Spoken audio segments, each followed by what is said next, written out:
the country, most people reacted with shock. The entire country had been caught off guard. After roughly only 2 weeks of fighting, the East Pakistan Command, led by General Niazi, surrendered to India. In one day, 90,000 Pakistani citizens became POWs, including 70,000 soldiers. East Pakistan ceased to be a part of a country, and the nation of Bangladesh was formed. During this time period, I found reports on massive riots and strikes that struck across Pakistan immediately following news of the surrender. Also, from journals and memoirs of retired officers, in particular Major General Qureshi and Brigadier General retired Siddiqui, they described the angry reaction of both and disobedience of both junior officers and soldiers throughout Pakistan, who had felt both betrayed and let down by the lackluster performance of their generals, most of whom had gotten their positions through political connections, not competency. This military reaction was especially significant to the Pakistan Army, as it had always been a professional, all-volunteer force and had long maintained a strong tradition of discipline and professionalism within the ranks. Despite the troubling reports of insubordination within the ranks, President General Yahya Khan held on to power for several days after the ceasefire, and I have found some evidence through both primary and secondary sources that he may have done this to try to look for an alternative way of staying in power. A key evidence of that is on the 19th of December, he assembled his closest cronies and his senior generals to discuss what had to be done, and he ordered his army chief, General Hamid Khan, to address all the officers at Pakistan's general headquarters, also called the GHQ, in Rawalpindi, Pakistan. One primary source who had attended this meeting said the purpose was to, quote, gauge the men's emotions, end quote. I suggest that this was a specific way for Yahya Khan to see if he had the support of most of the officers within the army, to see if he could force his way to stay in power through direct military rule. The next day, General Hamid Khan made his address to the GHQ, but only spoke for a few words before the junior officers and colonels assembled behind the senior officers sitting in the front row began to heckle and shout off the general from the stage.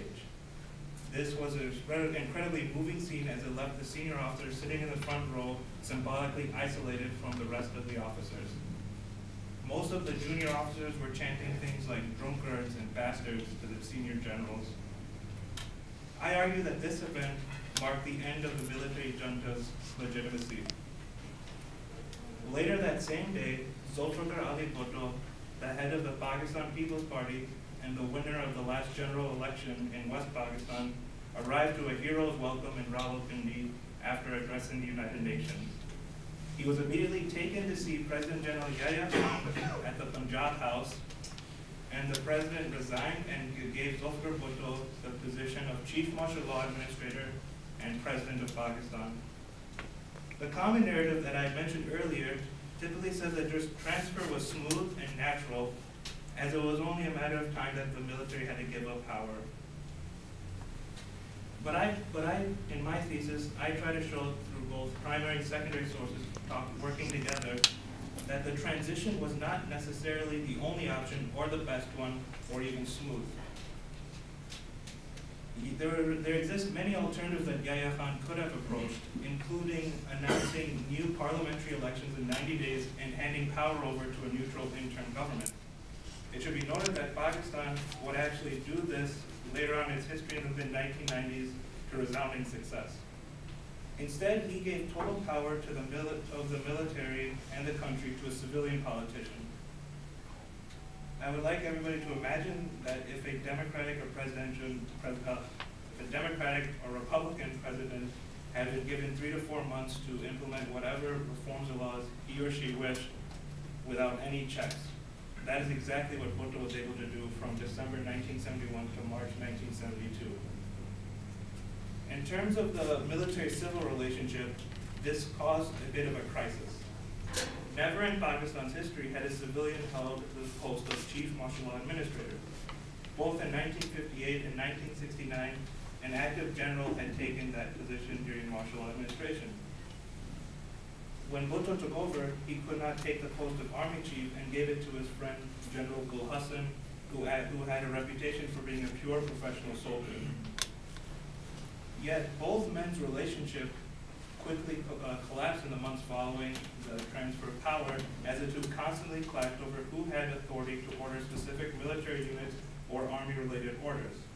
The question quickly arose, did the Army Chief or Civil Chief Martial Law Administrator have the right to order troops to intervene in strikes or riots? Who had power over what? These are just a few issues that emerged following Bhutto's acquiring of power and started Pakistan's supposed new democratic era on very strange footing.